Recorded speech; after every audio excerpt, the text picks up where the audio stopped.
2002 সালে ভোট দিয়েছেন, অথচ কমিশনের আপলোড করা ভোটার লিস্টে নাম নেই। এর পেছনে বিজেপির চক্রান্ত দেখছে তৃণমূল। তাদের দাবি এটা চুপি চুপি কারচুপি। এই অভিযোগ উড়িয়ে দিয়েছে বিজেপি, আর এই নিয়ে জেলা শাসকদের থেকে রিপোর্ট তলব কমিশনের।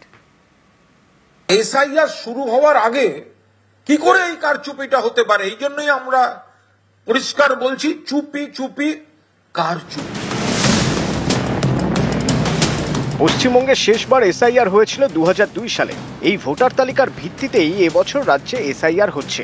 কিন্তু 2002 এর তালিকা ঘিরে ভুরি ভুরি অভিযোগ, যেমন কোচবিহারের মাথাভাঙা। এখানকার পচাগড় গ্রাম পঞ্চায়েত এলাকার একটি বুথে 425 জনের নাম 2002 এর তালিকা থেকে উধাও বলে অভিযোগ। 77-এ প্রথম ভোট দেওয়ার পরে এই দিনগুলো ভোট দিয়ে আসলাম, এখন দেখি ভোটার লিস্টে নাম নেই। 2002-এর যেটা আমার খণ্ড লিস্টে বার করলাম, সেখানটা দেখলাম 847টা ভোট আছে, শিয়াল, কিন্তু 416টার বার হলো, বাকি নামগুলো নাই। মাথাভাঙা, ওখানে 2002 সালে মোট ভোটার ছিল 846।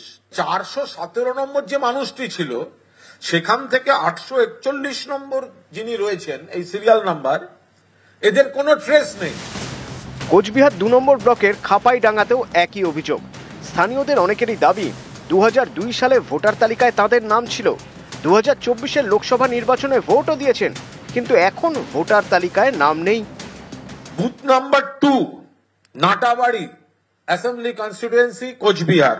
2002 এর যে ভোটার লিস্ট, তাতে 717টি নাম ছিল। এটা হচ্ছে সেই হার্ড কপিটা। কিন্তু এখন যে অনলাইন যেটা আপলোড করা হয়েছে, ওই একই বুথে সেখানে দেখা যাচ্ছে 140।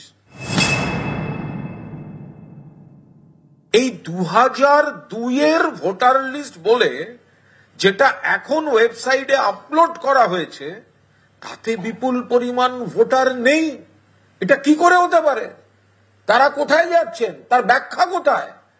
আর এসআইআর শুরু হওয়ার আগে কি করে এই কারচুপিটা হতে পারে? এই জন্যই আমরা পরিষ্কার বলছি, চুপি চুপি কারচুপি। যে কোনো পদ্ধতি করতে গেলে ত্রুটিগত সমস্যা আসতে পারে। সেই সমস্যার ক্ষেত্রে নির্বাচন কমিশনকে জানাতে হবে।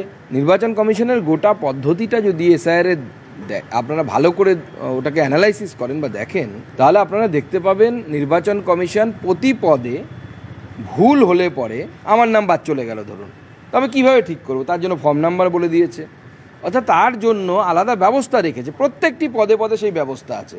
সেই ব্যবস্থার লাভটা নিতে হবে তৃণমূল কংগ্রেসকে। তৃণমূল কংগ্রেস তাদের যদি অভিযোগ থাকে, অভিযোগের পরিপ্রেক্ষিতে তারা নির্বাচন কমিশনের কাছে তাদের বক্তব্য রাখবে, নির্বাচন কমিশন উত্তর দেবে। নিউজ 18 বাংলা।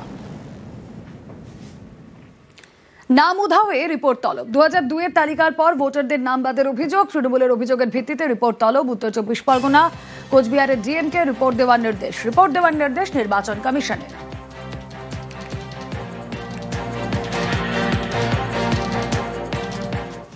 আর এদিকে দেখুন, 2002 এর তালিকায় নেই বিএলওর নাম, তালিকায় নেই বিএলওর বাবা মায়ের নামও। রাজারহাটের জ্যাংরা পঞ্চায়েতের ঘটনায় তরজা। বিএলও বাদল চন্দ্র হালদার পেশায় সহকারী শিক্ষক, স্বেচ্ছায় বিএলও হননি বলে দাবি বাদল চন্দ্র হালদারের। বিএলওর নাম না থাকায় রাজনৈতিক তরজা শুরু। বিএলও আমরা তো ইচ্ছা করে হয়নি, প্রশাসন আমাদেরকে বিএলও করেছে। 2002 সালে তখন আমরা আত্মীয় বাড়িতে থাকতাম, তখন পাইনি, নাম ওঠেনি। এখানে তো আমার কোনো দোষ। আমাদেরকে যারা এভাবে 2002 ভোটার্স লিস্টের নাম নেই, অথচ বিএলও ডিউটি চাপিয়ে দিয়েছে, এই ব্যাপারে ঊর্ধ্বতন যারা, তারা এটা বলতে পারবে যে কিভাবে বিএলও ডিউটিটা ধরানো হয়েছে। নির্বাচন কমিশনার তো এটা ডিউটি যে কার ভোটের লিস্টে নাম আছে না আছে না দেখে তাকে একটা বিএলও বানালো। তা সে বিএলও নিজেরই নাম নেই, তার বাবারও নাম নেই, তাহলে সে মানুষকে কি করে পরিষেবা দেবে? কমিশনকে নিশ্চয়ই আরো সতর্ক হওয়া উচিত। কাটোয়ার বুথে 59 ভুতুরে ভোটার। 258 নম্বর বুথে ভোটার তালিকায় ভূত। 1125 জনের ভোটার লিস্টে মৃত 59, কেউ 5 বছর আগে, কেউ 12 বছর আগে মৃত। ভুতুরে ভোটার তালিকা কমিশনে জমা বিজেপি। কাটোয়া বিধানসভার এই 258 নম্বর বুথে প্রায় 59 জন মৃত ভোটার, কেউ 8 বছর, কেউ 10 বছর আগে মারা গেছে। কিন্তু মারা যাওয়ার পরও তারা পৃথিবী থেকে মুক্তি মিললেও নির্বাচন কমিশনের খাতা থেকে তাদের মুক্তি মেলেনি। ইতিমধ্যেই আমরা সেই ভোটারের তালিকার লিস্ট একটা করেছি 59 জনের। নির্বাচন কমিশন যাতে তাদের এই ভোটার লিস্ট থেকে বাদ দেয় তার জন্য আমরা ইলেকশন কমিশনকে অভিযোগ করেছি। তৃণমূল কিছু আধিকারিককে দিয়ে এই কাজগুলো করিয়ে দীর্ঘদিন ক্ষমতায় থাকার একটা চেষ্টা তৃণমূল চালিয়ে যাচ্ছে। কোনো মৃত ব্যক্তির ভোট দেওয়া হয় না। মৃত ব্যক্তি কীভাবে ভোট দিতে আসবে? কেন্দ্র বাহিনী দিয়ে ভোট হয়, সামনে প্রিজাইডিং অফিসার থাকেন, সব পার্টির সেখানে এজেন্ট বসে থাকে। তাই এজেন্ট যদি সামনে বসে দেখে একটা মৃত ব্যক্তি ভোট দিতে এসেছে, তখন তো তাকে বলবে যে এটা মৃত ব্যক্তির ভোট দিতে এসেছে, তখন সঙ্গে সঙ্গেই তো প্রিজাইডিং অফিসার তাকে স্টপ করিয়ে দেবে। তাহলে মৃত ব্যক্তির ভোট কীভাবে তৃণমূল দিয়ে নেয়? এটা সম্পূর্ণ মিথ্যা অভিযোগ। মেয়ে হয়, মারা গেছেন তো আর 10 বছর 12 বছর হলো। তালিকায় নাম আছে দেখছি, তার নাম আছে, আমি কি বলবো সেটা? নাম হয়তো কাতে নেই হয়তো। আমার ভাই বিগত 8 বছর 2 মাস হলো মারা গেছে, ইংরাজির 2011 সাল 12ই সেপ্টেম্বর। এখনও দেখুন এই ভোটার লিস্টে ওর নাম আছে, শান্তনু বন্দ্যোপাধ্যায়। নির্বাচন কমিশনরা কি কাজ করছেন জানি না, ভাই মরেও শান্তি নেই, এখনও কিন্তু জীবিত রেখে দিয়েছে। এবার আমাদের বাড়িতে নাম কাটানোর জন্য কোনো ব্যক্তি আসেনি, আর আমরা অফিসিয়ালি কোনো যোগাযোগ করিনি। ভোট কে দিচ্ছে সেটা আমি বলতে পারবো না, হয়তো কেউ ভুতুরে ভোট দিয়ে চলে যাচ্ছে হয়তো। ভারতীয় বাবার 3 বাংলাদেশি ছেলে। হিঙ্গলগঞ্জে চাঞ্চল্যকর অভিযোগ, মুর্শিদাবাদ এবং কোচবিহারে বেআইনিভাবে ভারতে ঢোকার অভিযোগ, গ্রেপ্তার বেশ কয়েকজন।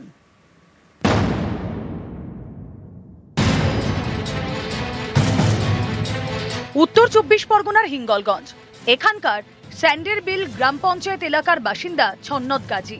অভিযোগ, তাকে বাবা সাজিয়ে ভারতীয় নথি তৈরি করে ফেলেছেন 3 বাংলাদেশি। নামও উঠেছে ভোটার তালিকায়। স্থানীয়দের দাবি, গোলাম রসুল গাজী, সিরাজুল গাজী, রাজু গাজী এই 3 বাংলাদেশের নাগরিক বেআইনিভাবে ভারতে ঢুকেছেন। তারপর ভুয়ো নথি দেখিয়ে তৈরি করে ফেলেছেন ভারতের পরিচয়পত্র। এই নিয়ে পড়ে গিয়েছে জোর শোরগোল। ছন্নত গাজী আপনার ছেলে না, ওটা ভাইয়ের ছেলে। এর অ্যাকচুয়ালি বাড়ি কোথায়? বাড়ি বাংলাদেশি বাড়ি, বাংলাদেশি বাড়ি। এখানে কিভাবে করলো ভোটার কার্ড? ওই চাচার উপলক্ষে করেছে, চাচাজি চাচা চাচি তাদের। তাহলে এখানে দেখতে পাচ্ছি ছন্নত গাজী 3 ছেলে বাংলাদেশি। বাংলাদেশি।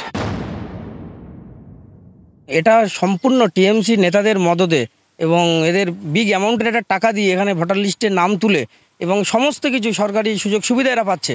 একদম কনফার্ম এদের বাড়ি বাংলাদেশ। সবই টিএমসির ভোট ব্যাংক বাড়ানোর জন্য। ভোটার কার্ড বা ভোটার লিস্ট এটা তো হচ্ছে আমরা তৈরি করি না, এটা করে সম্পূর্ণ সেন্ট্রাল গভর্নমেন্ট। তো সেই জায়গায় দাঁড়িয়ে কোনটা কি আছে, কোনটা বৈধ কোনটা অবৈধ, সেটা বিজেপি তথা সেন্ট্রাল গভর্নমেন্ট, যারা সেন্ট্রাল গভর্নমেন্টকে এখন নিয়ন্ত্রণ করছে তারাই বলতে পারবে। এমন কোনো অভিযোগ যেটা উঠছে, যেটা যদি সঠিক হয়, আইনানুগভাবে তার ব্যবস্থা নেওয়া অবশ্যই উচিত। মুর্শিদাবাদের লালগোলা, বৃহস্পতিবার গভীর রাতে এখান থেকে গ্রেফতার এক বাংলাদেশি। অনুপ্রবেশে সাহায্য করার অভিযোগে গ্রেফতার করা হয় 2 ভারতীয়কে। কোচবিহারের হলদিবাড়ি থেকেও গ্রেফতার বাংলাদেশি। নাম নিলয় মণ্ডল, বাড়ি বাংলাদেশের রংপুরে। তার সঙ্গে গ্রেফতার করা হয়েছে এক ভারতীয় মহিলাকেও। তার বাড়ি দক্ষিণ 24 পরগনার কুলতলিতে। বাংলাদেশি যুবকের দাবি, ওই মহিলা তার স্ত্রী। নিউজ 18 বাংলা। দুর্গাপুরের ডাক্তারি পড়ুয়ার বন্ধু ও ধর্ষক, 20 দিনে চার্জশিট দিল পুলিশ। সেখানে ছাত্রীর বন্ধুর বিরুদ্ধে ধর্ষণের মামলা, 3 জনের বিরুদ্ধে গণধর্ষণের মামলা, ধৃত আরো 2 জনের নামও রয়েছে এই চার্জশিটে।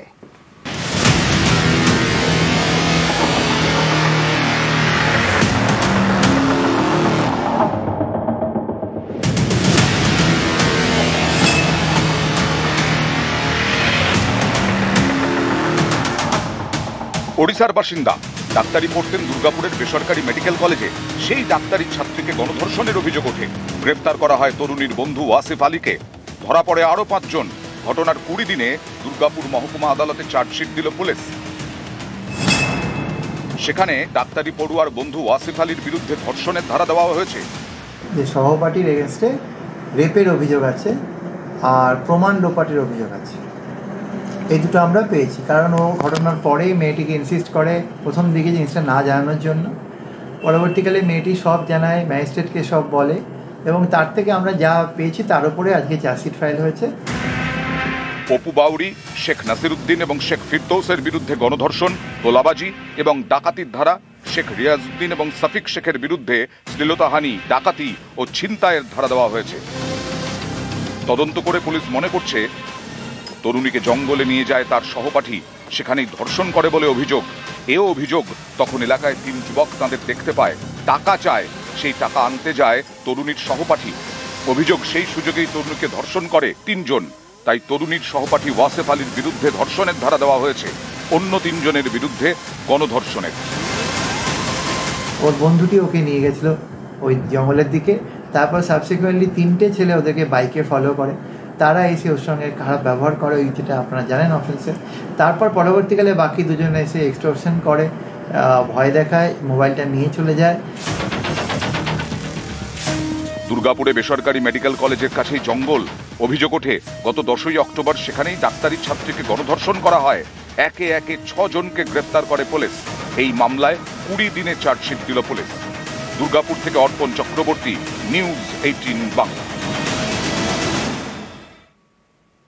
চালকলের বিষ চাষের জমিতে, এর জেরে ধান চাষে ব্যাপক ক্ষতি। সমস্যায় হুগলি এবং পূর্ব বর্ধমানের বিস্তীর্ণ এলাকার কৃষকরা। গত সোমবার এক্সক্লুসিভ এই খবর দেখাই আমরা নিউজ 18 বাংলা। তারপরে পদক্ষেপের আশ্বাস রাজ্যের কৃষিমন্ত্রী এবং পরিবেশ মন্ত্রীর। কৃষকদের দাবি শুধু আশ্বাস না, তাতে হবে না, দ্রুত পদক্ষেপ নিতে হবে প্রশাসনকে। দূষণ যেভাবে ছড়াচ্ছে দিনের পর দিন, তাতে করে আমরা শেষ হতে চলেছি। খাবার জোটাবো না রাইস মিলের সাথে লড়াই করব? কৃষিমন্ত্রীও সেই একই ভাষায় বলবে, চলছে আশ্বাস থাকবে, মন্ত্রী হোক নেতাই যাক, ও কিছু হবার নয়। আমরা সেদিনই বুঝতে পারবো যেদিন আমাদের সুরাহা হবে। কোনো রকম আশ্বাসে আর ভুলতে রাজি নয়। চাষের জমি থেকে ধান যায় চালকলে, সেখানে ধান থেকে চাল, কিন্তু চালকল এমনভাবে চলছে যা কেড়ে নিচ্ছে ধানের প্রাণ। চালকলের বর্জ্যের বিষ মিশছে চাষের জমিতে, এর জেরে ধান চাষের ব্যাপক ক্ষতি হচ্ছে। পূর্ব বর্ধমান, হুগলির নানা জায়গায় সমস্যায় কৃষকরা। গত সোমবার এক্সক্লুসিভ এই খবর দেখানো হয় নিউজ 18 বাংলায়। আমাদের এখানে একাধিক মিল থাকার জন্য আমাদের পরিবেশ দূষণ হচ্ছে। মিলের যে ধুলো বালি ছাই আছে সেগুলো আমাদের বাড়িতে এসে পড়ছে, খাবারে পড়ছে, আমরা ঘুমালে বিছানায় পড়ছে। হাইকোর্টের অর্ডারেই বলেছিল পুকুর কাটতে হবে, বয়লার চেঞ্জ করতে হবে, ইটিভি চেঞ্জ করতে হবে, কিন্তু এরা একটা নিয়মও পালন করেনি, উপরন্তু হুমকি দেন। নিউজ 18 বাংলায় এই খবর দেখানোর পরই পদক্ষেপ করার আশ্বাস রাজ্যের কৃষিমন্ত্রীর। এই ধরনের কোনো আমার থাকে না, আমার ধান উৎপাদন পর্যন্ত আমার থাকে। খাদ্য দপ্তরকেও জানাবো আর আমি পরিবেশ দপ্তরকেও জানাবো, দুজনকেই জানাবো যে অবিলম্বে হস্তক্ষেপ করার জন্য। নিয়ম মেনে চলছে না একাধিক চালকল, চালকলের দূষণে নষ্ট হচ্ছে চাষের জমি। এ নিয়ে পরিবেশ মন্ত্রী চন্দ্রিমা ভট্টাচার্যের বক্তব্য, অভিযোগ যখন আসছে তখন ব্যবস্থা নেওয়া হবে। দূষণ নিয়ন্ত্রণ পর্ষদকে বলেছি বিষয়টি দেখতে, পরিবেশ দপ্তরও খতিয়ে দেখে ব্যবস্থা নেবে। কৃষকদের একাংশের অভিযোগ, দূষণ নিয়ন্ত্রণ বিধিকে বুড়ো আঙুল দেখিয়েই চলছে একের পর এক রাইস মিল। হাইকোর্টের নির্দেশও তারা মানছে না। প্রতিদিন এইসব রাইস মিলে সালফার এবং নাইট্রোজেন মিশ্রিত বিষাক্ত জল মিশছে চাষের জমিতে।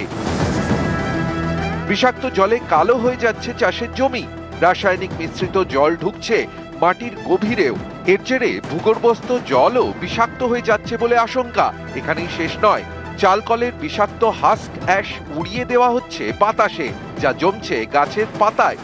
এতেও চাষের ক্ষতি, স্বাস্থ্যের ক্ষতি।